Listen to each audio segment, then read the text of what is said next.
Welcome to Touched and Empowered, a show created to empower individuals to value their lives by hosting think tank discussions that will inspire positive action. Touched and Empowered with Katie and Ace starts now.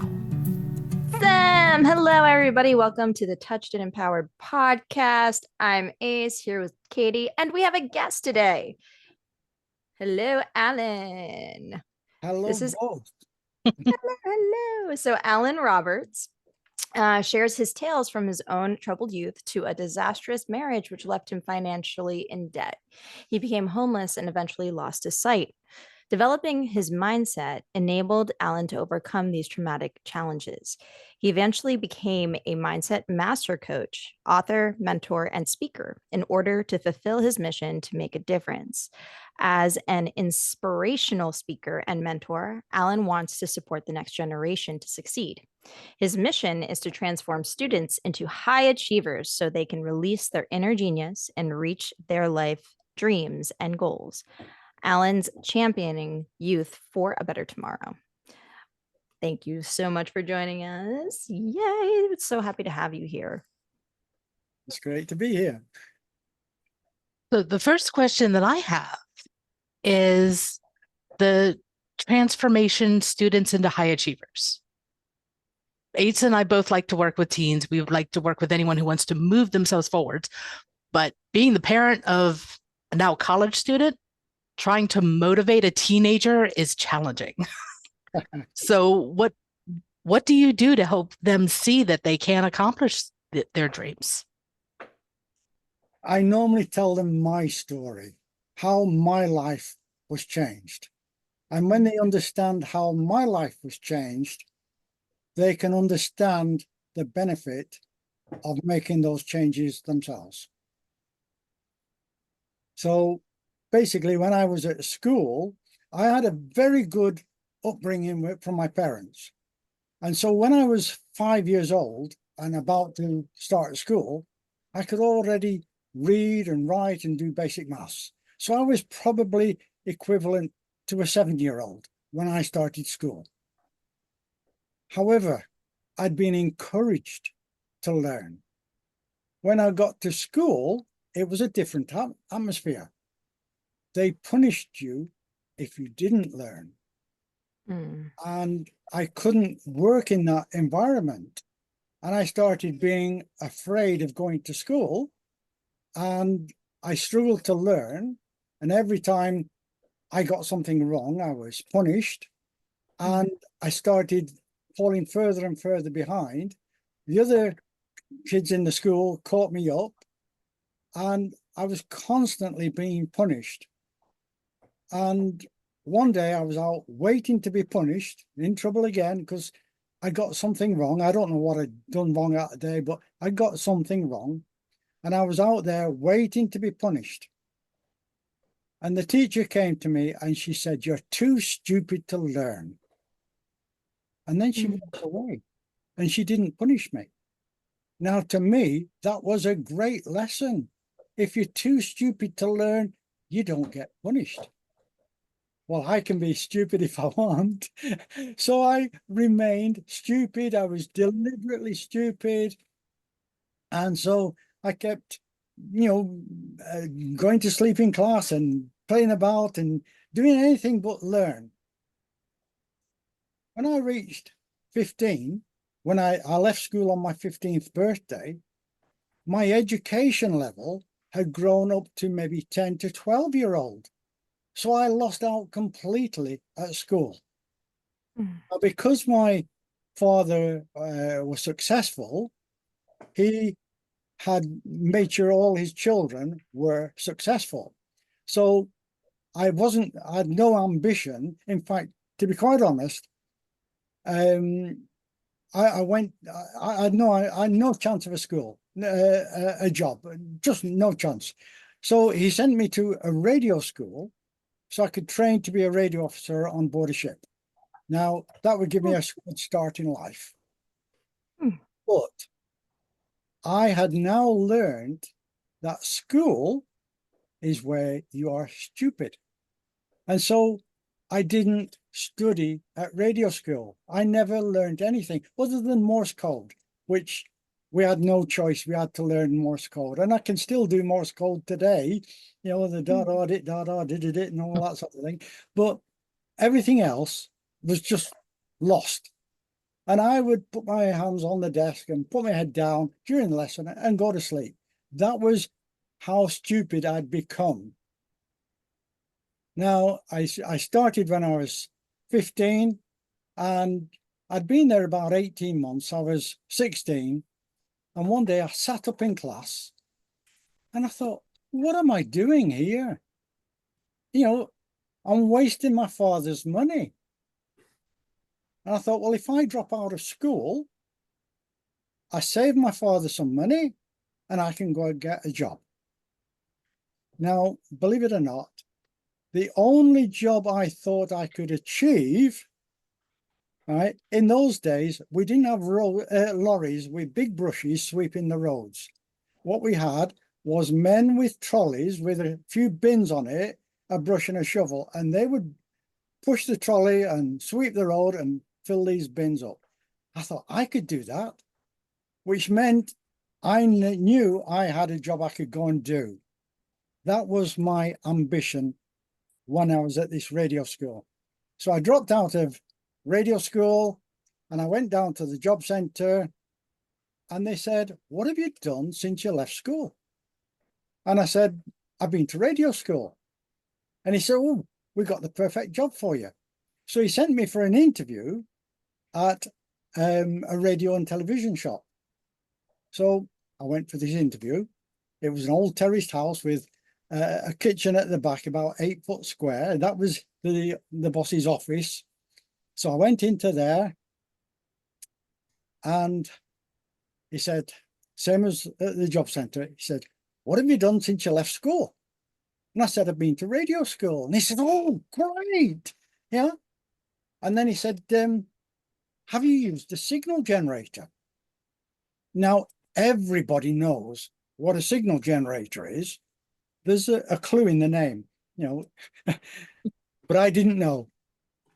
But I thought about it, and I remembered that in the equipment room, there was a signal generator. And I'd gone through the motions, you know, plug that there, turn that on, dial that, do that. And it makes a noise. And he says, yeah, they proved it. I didn't know what it had proved. I was just going through the motions. It meant nothing to me. But I'd used it. So I answered the boss, yes, I've used one. And he says, great, you've got the job. That was the only 2 questions he asked me. So I got the job in radio and TV servicing. And the next thing he said was, I want you to go to college and get your City and Guilds qualification in radio and television. Can you imagine what's going through my mind? Back to school, more sleep. Surely I've had enough sleep. Okay. However, between dropping out of school and going for this interview, I'd spoken to my 3 sisters, or should I say it the other way around? My 3 sisters had spoken to me. One taught me to work and learn. One taught me to support and help other people. And the third one taught me how to make money. And I was in this interview, and I suddenly remembered my sister's words of wisdom. 63 years later, I can still remember standing in that little office and saying to myself, I'm going to be top of my class. Now, Einstein is reputed to have said, a sign of madness is doing the same thing over and over and expecting a different result. Okay. So I knew, I didn't know that quote at the time, but I knew I can't go to sleep in class and become top of the class. So I went home. I thought, I need a plan. So I thought, I'll write notes instead of daydreaming. And I'll go home and I'll study those notes until I understand them. And then I'll rewrite all the notes in a best book so they're neat and tidy. and I'll spend a second evening revising and doing my homework. And I thought that should get me, if I know everything, I should be the top. Sounds like a good plan. So I went into the class. It's 1 day a week college. And I thought, I'll sit at the front in the middle so that there's no distractions. And I'm right in front of the instructor, no distractions. I should do well. So I went into the class about an hour before the lesson started, determined to get one of those two front middle seats. I walked into the classroom and there's already somebody in one of my seats. He was a very, very old man. He must have been approaching 30, which to a teenager is ancient, isn't it? So True. I sat next to him. His name was Pete. And we got chatting, and then the lesson started. Now, in the morning, the instructor only taught us the very basics of electricity, electron theory, that sort of level. And in the afternoon, all he did was ask questions, trying to find out who was paying attention and how much of that information he got across to the class. Well, I seemed to be the only one responding, and he had to start shutting me up, get somebody else to answer. So I thought, I'm doing well here.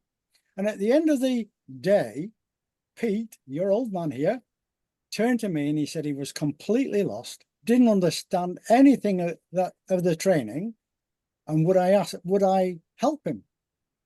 So my second evening, where I'd planned to revise and do my homework, I went round to his house and I taught him everything he should have learned that week. So this is where the second sister came in, helping and supporting other people.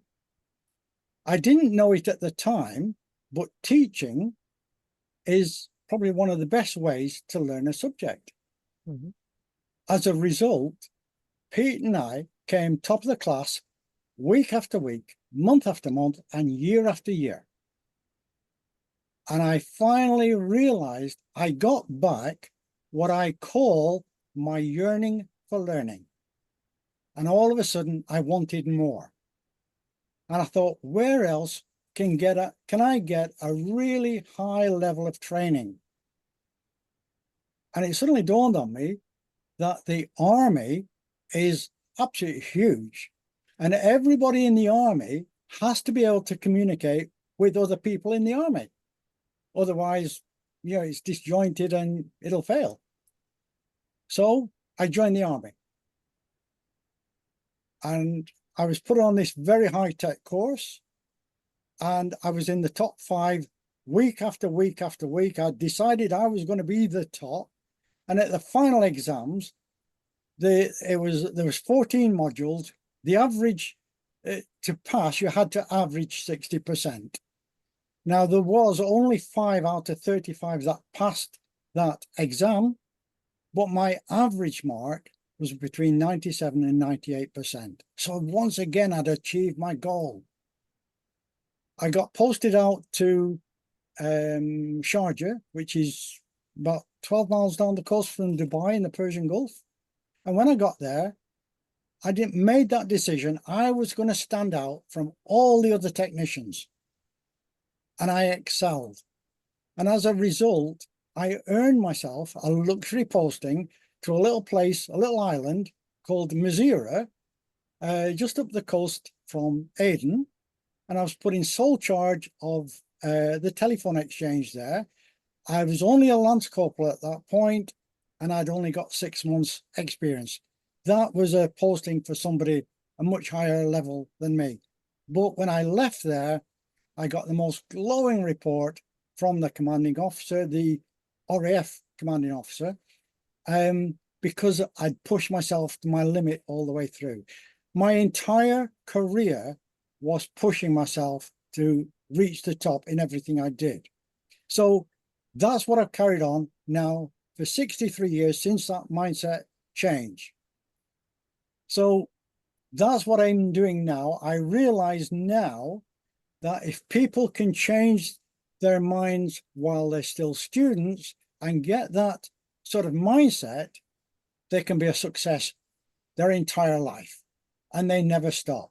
And I'll be 80 in 5 months' time, and I still haven't stopped. This eye problem has slowed me down a little bit, but I'm still pushing, and I've got so many dreams and goals still to achieve. You know, I'll be going for the next 20 years. That's amazing. Yes. Yes. Yes. For another 20 years and more. Love that. I go ahead, Katie. I know it is amazing, and I want to tag off of what Katie's going to say. Yeah, the aha moment that you had.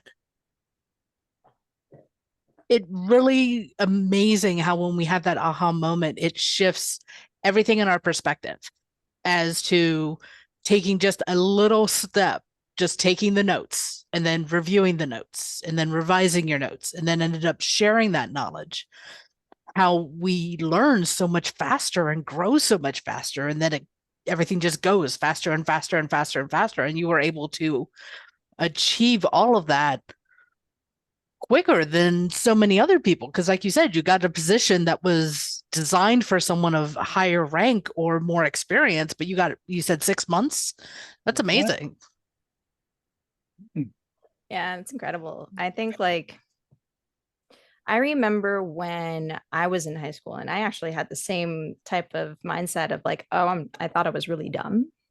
Actually, I don't know where it was and where it came from, but I do remember feeling like I wasn't smart enough because my family, my father is like a genius when it comes to calculus and engineering, and love them. My parents can be kind of critical. So because of that, when I was always around them, I felt like I was less than subpar. So why even try?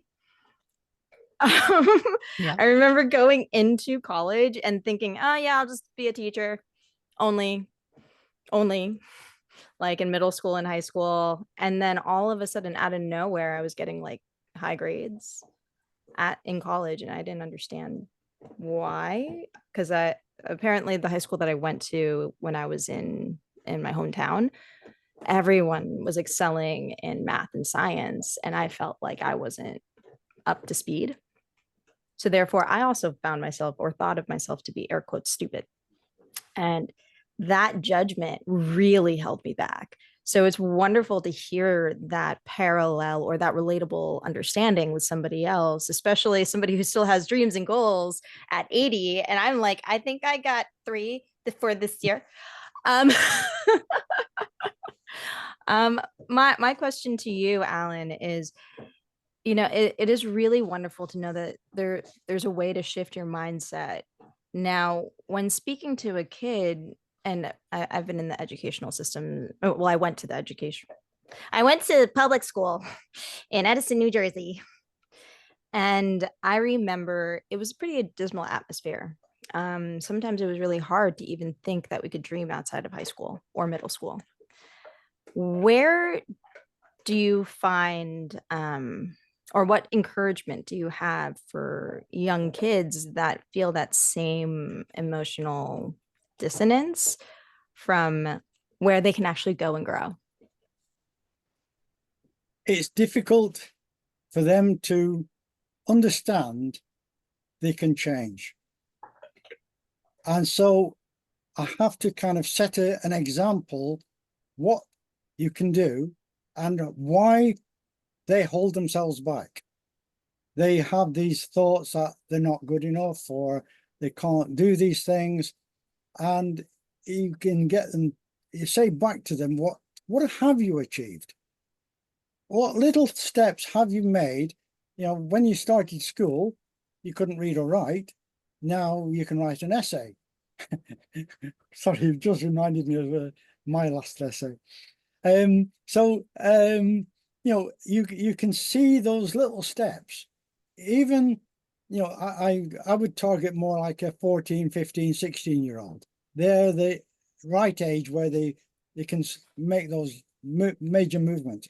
But when they start school, they can't read or write. And you say to them, look, you've worked on it and you can now read and write, and you can write an essay and can do these things. Now you have to build on that. And if you can build on it and believe you can build on it, step out of that comfort zone and just do that little bit extra, you can achieve more than the rest of the people in the class. And if I can get that attitude across to them, so they start working, and then they think, oh, yes, I've done well this week, done well. Oh my goodness, things are working well. And so the attitude changes, the mindsets change, and hopefully they're on the right path for the rest of their lives. The appreciation for each step of growth. That is powerful. And I like how these relate to, it doesn't matter what stage you're in. Because there's always something that happens in your life that leaves you in a state of not feeling worthy of moving forward, whether it be in a career, whether it be in a relationship, whether it be in maintaining a house, for example. Realizing that, oh, okay, if I just do this little step and then build on that little step, it's amazing what you can accomplish. That's right. If they can step out of their comfort zone that little bit and stay there, that becomes the comfort zone. And so you do it again, and you keep doing it and keep doing it. And all of a sudden they realize how much they've moved forward. Wow. Yeah, it's funny because this is very applicable. Katie and I were discussing a new idea yesterday. And I was like, look, we built something. We can grow from here. And Katie was like, Yeah, I kind of freaked out, and I'm like, okay, logically, I completely understand and agree that yes, we can do this. But emotionally right now, I have to have my freak out. Let me be scared. Yeah. And then I'll get over it, and then we can move forward. And I think that a lot of people don't realize that we can take that pause and process all of because emotions are not logical. We just have them. And I think just taking the time to acknowledge whatever we're feeling at the moment. Okay, this is what I feel. Doesn't change anything. And then just keep moving forward and deciding to move forward is very empowering. Yeah. And, I'm going to take your advice, Allan Roberts, on how to encourage Katie. Because essentially what's so amazing about having you here and also that mindset and that shift, what you're saying is that as you acknowledge the steps that you were taking, you build confidence. For instance, Katie and I have been doing this podcast for about a year and a half. We have 22 episodes pre-recorded and ready to drop. We've been very consistent. I think we're at episode 78. 81, I think, is what dropped this week. See? And Katie, look, we built something. We can grow from this foundation. Thank you, Allan Roberts, for reaffirming that. Now, what do you find to be the most enjoyable part of your mission? Oh my goodness.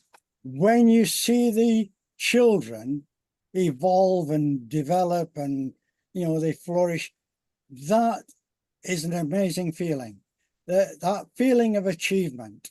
And that's what I love, is a feeling of achievement. I've achieved something. And you can see the differences in them. There was one young lad I was mentoring, and I went to see him, and his, what's the word, chaperone, introduced us. Chaperone went to the other side of the cafe so I could chat one-to-one. And I started asking questions, and I didn't get an answer. I got a nod or a shrug of the shoulders or a grunt or, and that's all I could get out of this young lad. He's 14. And I thought, I'm not getting anywhere with this. Even when I asked if he wanted a drink and a cake or something like that, just, okay, that's the best I got out of him. And I thought, well, okay, I'm not making progress. So I thought, all I can do is tell him my story. And I told him my story. We ran out of time, and I left thinking that was a complete waste of time. Now, during the week, I spoke to the coordinator. The coordinator had spoken to his mother. His mother said that his mother said he got a very inspirational mentor. And the coordinator said, well, who told you that? Was it the school? And she said, no, it was this young lad. I always call him James. So James had spoken to his mother. As soon as the mentoring program was that day was over, the first thing he did was ring his mother and say what an inspirational mentor he got. And so his mother was really over the moon and told the coordinator. The coordinator then told me, and all of a sudden, you know, I was kind of jumping for joy because I'd made progress. When I say jumping for joy, you know, I use a walking stick, so I can't really jump, but you know what I mean? My spirits jumped, yeah. So I felt now I had made progress. So I thought, well, I've got to tackle this a different way. So the second time I spoke to him, I asked him what was his hobbies and interests and that sort of thing to try and get him to talk. And he was into skateboarding and electronics, and he was trying to do something with his skateboard using electronic controls in his hands, which was difficult while he's trying to keep his balance. And I simply said, have you considered using voice control? All of a sudden, I saw his eyes light up, and oh my goodness, we were in deep conversation. It just changed like that. He was absolutely amazing. We talked and talked and talked. Every time we met, we talked. And then I said, you know, I've got literally hundreds of questions on my computer. So I said to him, what's his biggest problem? And his problem was when he's with somebody, he doesn't know what to say, and they just stand there in silence, and he feels embarrassed and he doesn't know what to do. So I said, look, Google questions to start a conversation. You know, there's thousands of them. I said, download about 50 that you'd be comfortable asking. So the following week, he'd done that, and we would meet every week. And I suddenly discovered that when we met, he would actually start the conversation with a question. So he changed. He was taking aboard what was happening. Now, the last time I met him was at the school, and they were doing a Christmas production, and it was Joseph and the multicolored coat, or whatever the title. Multicolored dream coat, yeah. He was on stage. There was about 40 parents. There was all the staff. There was all the guests. And he was on stage, and he was talking on stage in front of an audience like that. And I thought, what a change from not being able to talk to one person to being able to get in front of a stage like that and talk. That, to me, was priceless. And amazing evidence for him, because he can look back and be like, I was, you know, unable to start a conversation, not knowing how to start a conversation, to being able to comfortably talk in front of a group of hundreds, thousands, however many. I mean, that's amazing confidence building right there. Yes. Yeah, and esteem building. Yeah. And that really is what switches me on for that. And I just love it. And what a great lesson too, just as simple as learn how to start a conversation. Yeah. It's actually funny because a lot of people, I don't know if what I found interesting about starting conversations with a question, it's actually a way to show respect. So the fact that he Googled all the different ways and started with a question, that means he not only respected the people that he was asking these questions, he was respecting you, he was respecting the people around him. And then in turn, he would eventually start respecting himself. And that builds a lot of self-esteem. Yes. Now, unfortunately, we had COVID, so I haven't been able to keep contact with him. And then the telephone number changed, so I don't know where he is now, but I know he's in a better state than when I met him.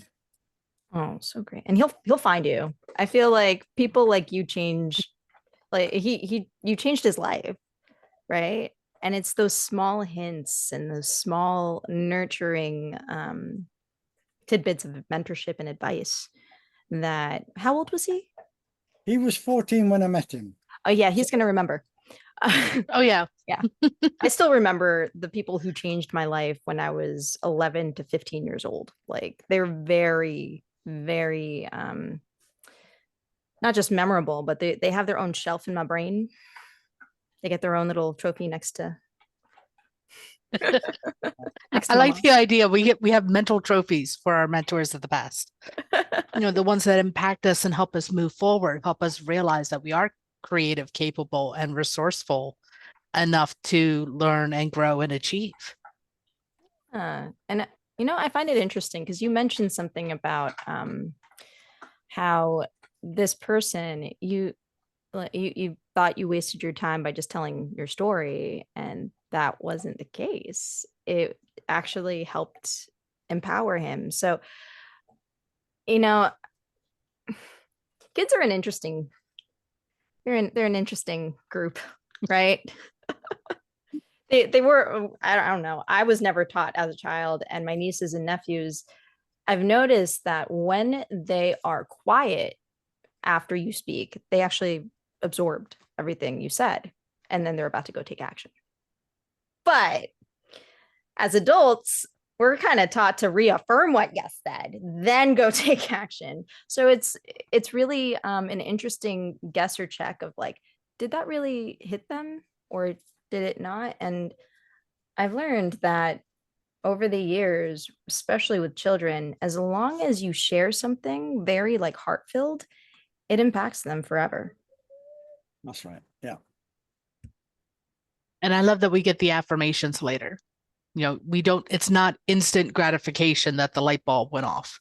You found out about it after the fact. And then it was like, it revigorated your spirit. Your spirit was jumping for joy. And then being able to then see the next step and then jump for joy again and see the next step and jump for joy again. That little bit of delay in the beginning, I think, made all the other ahas so much more rewarding for him and for yourself, because we don't usually see that. We don't always see the impact that we have on the world.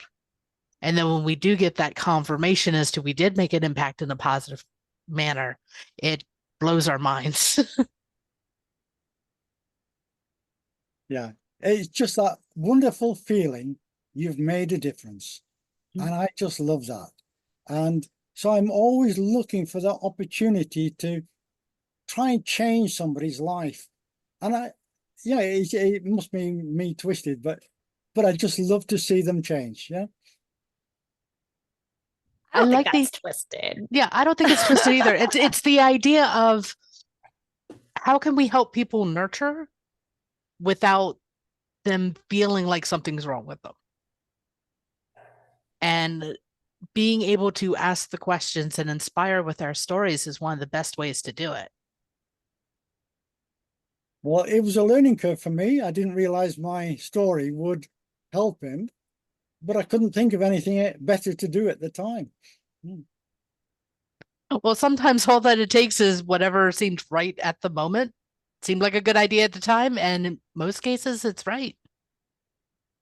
So now I'm able to tell that story more and make a bigger difference. I think it's actually incredible that not only did you teach him, but he taught you. It's so right. There is a reciprocity that we never expect when we think that we're teaching somebody younger, and it's always so I'm Nichiren Buddhist, so I believe in the law of like cause and effect, which is pretty much karma. But the idea of like simultaneously when we do unto others, we actually receive the same in return. So as you encouraged him and showed him how he can change utilizing what you learned from your life, now you're like, all right, who else? What can I do? Let's expand more. And that's very motivating. And right. Going back, it was the same thing when you were helping Pete with the class notes.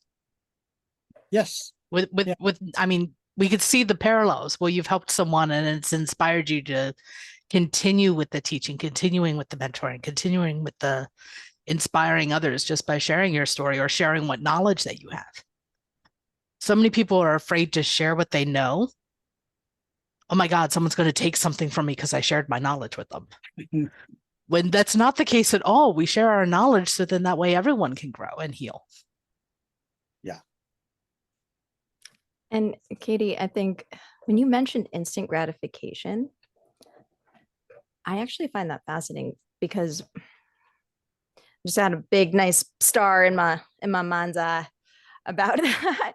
Because Allan, what you essentially felt inspired by when supporting who you were mentoring, you essentially, you didn't get an instant gratification. Oh yeah, it worked. You actually watched for the results, and then the results and the outcomes grew beyond what you expected, right? That, my friends, I promise, is one of the most amazing motivators and one of the most incredible ways to actually understand how you're impacting others. If you see a change in not just a person in front of you, but how that extends to so many more people, because how many people did he speak in front of? There must have been, for that occasion, probably 100 people, which for a young lad was Lot. Yeah. actually probably more than 100, maybe 120 to 150, because there was all the parents, the staff, and the guests as well. So yeah, there'd be quite a decent group there. Yeah. So your work with him extended to him sharing with 120 people who therefore also impacted. And now we're going to go share with others. And you can see that ripple effect too. Yes. And I always work on a ripple effect if I can. Oh, they're my favorite. It is. The ripple effect happens in so many different ways because, again, we really don't know the impact that we have until after we see what the results are. Yeah. And being able to see it multiply is something that is also awe-inspiring. And even though there's no way to confirm it at this particular moment in time, this young person who you called James, if he's like my son, when my son was a teenager, when my son figured something out, he shared it with all of his friends. So I'm sure that you impacted more than just James. You probably impacted like a good portion of his class who then started to use these tools that James shared with them because he found a way to ask the questions, to get to know people, to start a conversation. So the impact is amazing. I was going through all the different layers of mindset and identifying what people should embrace in mindset. Now, I identified 190 layers of mindset people should embrace. But I can't just say, here's 190 layers. It's like giving somebody a dictionary and saying, there you are, you can learn English. It doesn't work that way, you know. The experts tell you that it takes 3 weeks to learn a habit. Now, I don't want people just to learn a habit. I want that to grow so it becomes part of their character. And that takes about 2 months' work. And if you're going to do 190, 2 months each, that's 31 years you've got to do to get this mindset. So you can't teach that. So what I've done is I've picked out 24. And what I've been trying to do is get people to concentrate on it for a week and then join the second one. They're still working on the first one, then join a third one and still working on that first one. So they're working on it for the 3 weeks, and then they drop the first one and introduce another one. So over a 6-month period, they can get through the 24, but they have to do a lot of writing so that it puts it into their mind. They need reminders, things that bring it to their attention. For instance, if I said to you, I want you to learn something and write about it, you do that.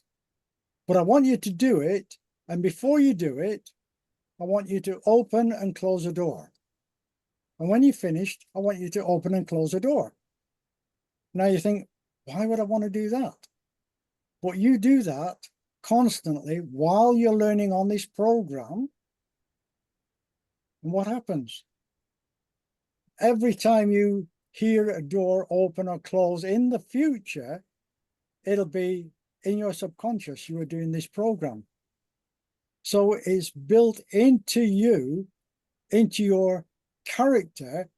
When you open that door, you automatically think about it. So you're not just learning something for a week, you're learning it for the rest of your life, because you're reminded every time you open or close that door, or you connect it to a ringtone on your telephone or something, but you always link it to something. And that's how you put it into your subconscious. It becomes part of your character. And so that is the way I try to teach these people, these children. And it is a lifetime learning. I've picked out 3 areas. One is the children, teenagers and students. That's the main area I work on. But I've created the second program, which is basically for entrepreneurs to get them moving. And you may not know it, but the bulk of men die within a couple of years of retiring. I think 40% of men die within 2 years, and 40% of the remainder die within the next 5 years. So in 7 years, the bulk of men have gone, and it's a mindset problem. So I've created the program for people approaching retirement.